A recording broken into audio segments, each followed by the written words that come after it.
What's up mga kabisya? Feel good Saturday! It's me again, your pinakamagandang probinsyana, DJ Robin Shana. And now, we're finally here at Love Lounge, where we feature artists and talk about music with love. And speaking of artists, eto na mga kabisya, hindi ko napapatagalin pang ipakilala sa inyo itong mga naggagandahan at mga talented girls na kasama ko ngayon. So this 4-piece Filipino girl group is the newest P-pop acts under the Sony Music Entertainment. They are composed of Jelu, Rocher, Krista, and Kim. The promising rookie embarks on a journey with newfound independence and now officially marks their debut as a recording artist with the release of their new single, Ada. Please welcome mga kabisyo sa ating Love Lounge, Yara! We Yara Fly! Hi! I'm Jelu. I'm Kim. I'm Krista. I'm Rocher and we are Yara! Good morning po mga kabisyo.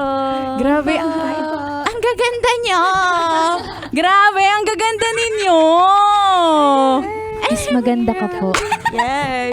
Sali na ako sa inyo. Ang arte.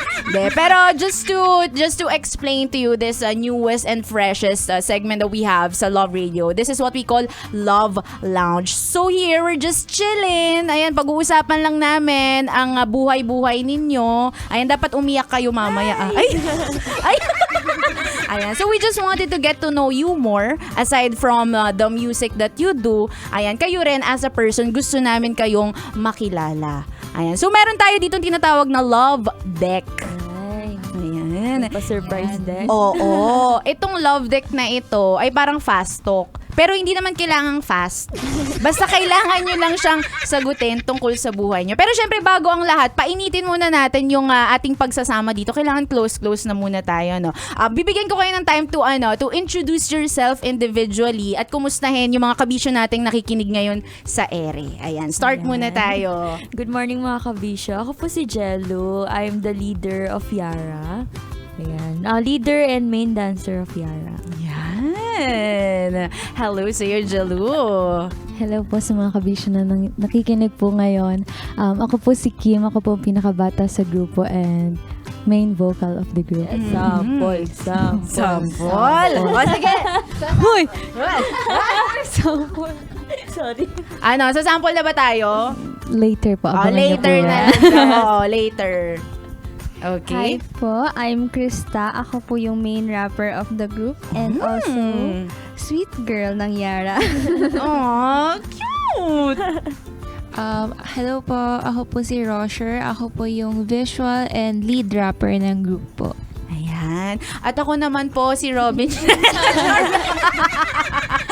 So ayan na nga mga kabisyo. Kung gusto nyong makita ang nasa harapan ko ngayon, itong mga nagagandaan na ito, punta kayo sa Facebook page ng Love Radio Manila at i-follow nyo na rin sila sa kanilang mga social media accounts. Pero mamaya natin babanggitin yan kasi gusto muna natin kilalanin itong mga miyembro ng Yara. So eto na nga, punta na tayo sa ating Love Deck. Ayan. Jelu, start na tayo kasi ikaw yung pinakamalapit at ikaw ang leader. Oh, mahirap yan Joke lang. Madali lang yan. Hala, what are 5 things on your bucket list? Ay. Grabe, parang abutin po tayo dito ng hapon. Bucket One thing, list. Siguro go on a trip alone. Like, several destinations. Pero Ay. alone lang. So, sa isip mo ngayon, ano yung pinaka gusto mong destination na puntahan? Spain. Madrid, Spain siguro. Wow. So, aside from traveling alone, ano pa? Ano pang gusto mong gawin? I guess lahat naman kasama to sa bucket list nila. Mag-skydiving. Wow. Face our fears. Ayan. Kasi I think, pag nakapag-skydiving ka na, kaya mo na nang harapin lahat. Ay, Parang ganong feeling. Yeah, true. Ano pa ba? So, travel alone, skydiving, ano pa? Actually, hindi ko pa masyado na pag-isipan yung bucket list ko. Pero, yan yung majors. And, hindi ko alam, siguro have a family. Wow! My own family. Ay, alam na. Soon, syempre, soon. Oo. Hindi, kaya mo yan, Jelu. Makukuha mo yung mga pangarap mo. Sabay nating abutin. Sabay? Kasama ako. Meron pa pala, Ano? have a pet. Super babaw niya, pero for me kasi parang having a pet is like a big responsibility. Yan. So, kailangan stable yun. Income, Yes. stable lahat. So, ayoko muna magkaroon ng pet na, alam mo yun, hindi pa ready. So, Oh, one of my bucket anak list. Yeah. O, anak na lang daw. Sabi nila doon. Pet muna. That's true. O, diba? Sure ako yung mga kabisyo natin nakarelate din talaga dito sa pag-usapang bucket list. Parang ang Yes. hirap talagang sagutin eh, no? Anyway, thank you so much, Jelu, for that. Next up, we have Kim. Let's go. Yan. question? Ang pinaka-young daw. Oh. Ayan. Sige. Ano question? Describe something that is exciting in your life right now. Yes, exciting. Hoy! Ano ba exciting? Siguro po yung pinaka-exciting is since nakapag-debut na po kami, excited po kami na mag-release pa po ng marami pa pong songs in the future, and ngayon po nagpe-prepare po kami for that. So, ayun po, siguro yun yung pinaka-exciting. Yeah. Oo. At your age, talagang exciting yan kasi hindi lahat, 'di ba, na i-experience yung ganyang recognition and experience in their lives. Grabe. Let's manifest. Talagang marami pa kayong mga i-release. At sa susunod kasama na ako. Why not? Pinupush talaga. Yeah, but thank you so much, Kim. And then next, Krista. Let's go. Yeah, let's go. Dun, dun.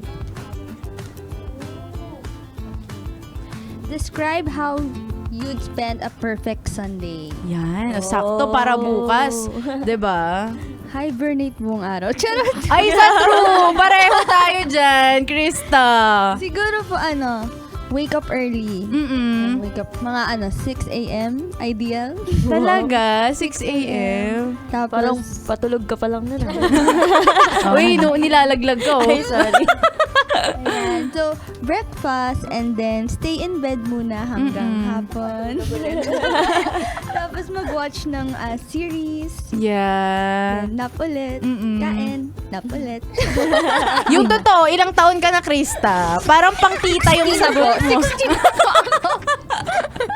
Oy, pero totoo, masarap matulog, no? Lalo na sa ginagawa nyo, sa industriya na meron kayo, talagang tulog is life, rest is everything. Yes. Every After chance a you get. long Yes. Yeah, true. Tara, sabay-sabay tayong matulog. Bukas. Sama-sama po tayong matulog, mga kabisyo. Oh, yan. After nito. Okay, thank you so much, Krista. And of course, last but not the least, Dun, dun, dun, sure. Ayan. What do you wish you could go back and tell yourself 10 years ago? Walang iiyak. iiyak Ayun na po ha, yung walang wini-wish yung Parang iiyak. sa akin yung Kaya nga. ang deep. Bilang si Rocher ang pinaka-ate, tama ba? Yeah. Yes. Oo. 10 years ago, so 18. Maraming pagkakamali nung age na yan. Ako nung 18 years old daw. Broken-hearted ka ba nun? Mga ganyan. Ay! School is life ako dati. Ay, pak. O, diba? May tita, tapos may school is life. Ganun po ang mga miyembro ng Yara bago kayo makasali. Oo. Diba? Siguro sasabihin ko sa sarili ko 10 years ago, kung ano yung ngayon kong motto, start now. Kasi parang before, inaano ko lang siya, parang yun nga po, puro school lang na gusto ko matupad yung dreams muna sa akin ng parents ko before ko i-start yung sa sarili ko, i-pursue yung performing. So, gusto ko sabihin sa sarili ko na habang ginagawa mo yun, i-start mo na rin i-pursue yung gusto mong gawin. Kasi syempre, like yung ngayon for performing, hindi lang siya agad-agad na i-improve yung skills. Yeah. So, kailangan progressive. So, ayun. Start now. Yeah. O, diba? Parang lang, motivational, quotes mo na start now, just do it, Nike. Mga ganyan. Baka naman. Sponsors! De, pero totoo naman at nagigets ko na sa ganyang klase ng industriya, you as performers and artists, kailangan matindi yung disiplina rin na talaga ninyo, 'di ba? Yes. So thank you so much for answering those questions. Pero hindi lang 'yan, 'di ba? Mas gusto pa namin kayong kilalanin as a group. Ayan. So ang next question ko naman is paano kayo nagsimula? Paano kayo nabuo? Paano kayo nagkakilala? Ano yung mga memorable experiences nyo noong umpisa pa lang? Ayan. Anyone can answer.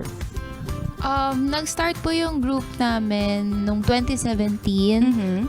Nag-audition po kami sa isang Korean management company. Tapos dun po kami nagkakilala through training. Ganyan po. And then, long story short, nung umalis po kami sa company na yon, nagsumalin po ulit kami sa isang contest, parang cover dance contest. Tapos from there po, nagtuloy-tuloy na rin yung journey namin hanggang sa dumating yung Pop Pinoy, hanggang sa ngayon po. Our biggest event in life so far sa buhay ng Yara, Oo. yung TV5 na survival show which is Pop Pinoy in 2021. Yeah. So, nag-champion po kami doon as a grand girl group. And then from there, mas lalo kaming na-motivate to share our music to the world. Yes. Grabe. Deserve nyo talaga, guys. Deserve nyo to be in your position right now. And ako, I'm looking forward to be one of your members. Yun talaga. We're looking forward. Forward din po. Joke lang. I'm looking forward to hear more of your music. No? So, my next question naman, ano yung mga ginagawa nyo on a normal day-to-day basis para panatiliin or para palabasin yung creative juices nyo? Kasi syempre, as artists, as performers, di ba, kailangan may tumitrigger sa inyo para maging malikhain, kumbaga ba? Ayan, isa-isa kayo. Start tayo kay Jelu. Ako po, daily. Mhm. Ano ba, mas ano kasi ako mas pag nasa bahay ako, mas inuuna ko yung mag-rest. Kasi kapag magkakasama na kami, and parang may schedule, dun kailangan lumalabas lahat ng ideas eh. Parang more on ko sa execution naman. Kunyari, pag sa practices, pagpapolish ng dance, pag direct kung anong gagawin for the training, mga ganun po. Very leader nga si Jelu Yes. talaga, no? Tapos pag sa nanonood din ng mga siguro mga classics para kahit pa paano may mga ideas from the past Yeah. ganyan, na pwedeng i-relieve in a modern day. Parang mga ganun. No? Sabi ni Rocher, very mommy daw. Ready ka na magkape. Okay, thank you so much for that, Jelu. Next, anyone? Kim?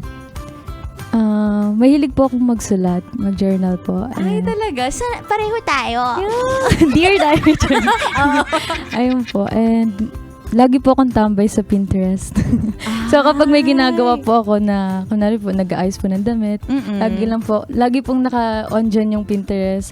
Tapos meron pong kasamang podcast. So, ayun po, parang doon ko po na, paano ba? Nahanap or na-inspire. yes po, yung creative juices. Yes, yun po. Very Gen Z, no? Yeah. Interest podcast. Kasi kami tutulala lang. Knowledge. Yeah, but that's true. Thank you so much, Kim. Next, Krista. Ako po, ine-expose ko yung sarili ko sa mga iba't ibang style, whether it may be music or something na pinapanood like series, or mahilig po ako magbasa ng books and also mag-watch ng mga TED Talks. Uy, same. Opo, nakaka-boost po siya ng araw kahit one video lang po. Yeah, very brainy din po talaga ang miyembro ng Yara. Hindi lang sila basang talented at magaganda. Mahirap ligawan tong mga to. Brainy sila. Nagte-TED Talk at journal. Saan kayo dyan mga kabisyo? Thank you so much, Krista. And of course, for sure, ano naman sa'yo? Ako po tambay lang, tsare. Same tayo. Ako po, mahilig po ako makinig ng mga music. And manood ng movies, series, drama, and mga performances din ng mga other artists. Kasi parang dun ko rin nakukuha na parang pwede pala to, yung parang pwedeng pagsamahin yung ganitong concept sa ganitong concept. Yung ganun po. Tama. And in today's generation talaga, yung mga maka-come up ng mga tao coming from different perspectives eh. So, kailangan i-expose mo talaga yung sarili mo. 'Di ba? O, so, syempre, nabigay nyo na nga yung mga practices ninyo. Syempre, gusto rin namin matikman, marinig yung inyong mga pasample. 'Di ba? Kaya mga kabisyo, eto na, magsasample ang naggagandang miyembro ng Yara. 3, 2, 1, and... Puno ng hinala, di naman inalam kung ano ang aming pinagmulan. Ang dahilan hanggang ngayon lumalaban ang Apat dapat sapat na. Apat dapat ada. Apat dapat sapat na. Apat dapat ada. Apat dapat sapat na. Apat dapat ada.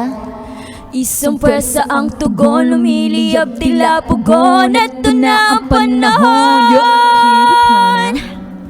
Woo! Grabe, nabitin ako doon. Nabitin ako. Pero mamaya, ipapatugtog natin yung kabuuan nitong newest debut release nila, which is ang Ada. Ayan naman, pag-usapan natin, mabilisan lang Ada. Diba, apat. Apat. O diba, hindi na talaga ako pwede kasi apat na sila. Di mo naman sinabi sa akin, ma'am.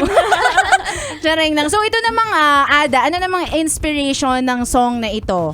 Yung sumulat po ng kanta na to is si Kim, yung youngest namin. Nagawa po itong kanta na to inspired from our experiences as a group. Yung mga challenges po na hinarap po namin. And yung question po na lagi pong tinatanong sa amin, which is yung, interesado ba kayo magdagdag ng members? Kaya sorry po if hindi na po. Ang sakit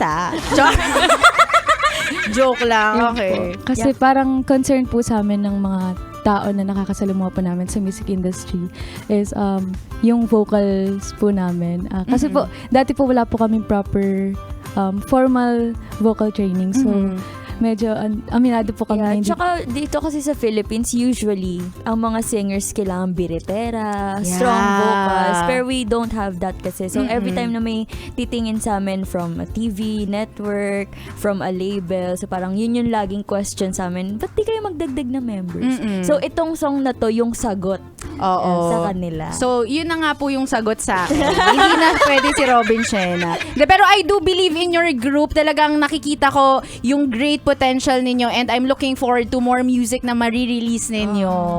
Ayan. So, invite yung mga kabisyo natin saan kayo ifa-follow, mapapakinggan ang inyong bagong release. Ayan, to show your support for our group po, please stream Ada on all digital streaming platforms such as Spotify, Apple Music, YouTube Music, and lahat po ng pwede kayong mag-sound trip, including here sa Love Radio. Please do listen to Ada. Also, for future events. Sa May 1 po, nasa Waterfront Hotel Cebu kami for Moira de la Torres concert. We're one of the guests po. And also, for more updates on our events, contents, and lahat ng ganaps namin, please follow us on all of our social media accounts on Facebook, Twitter, Instagram, TikTok, YouTube. Just type in Yara PH. Ayan.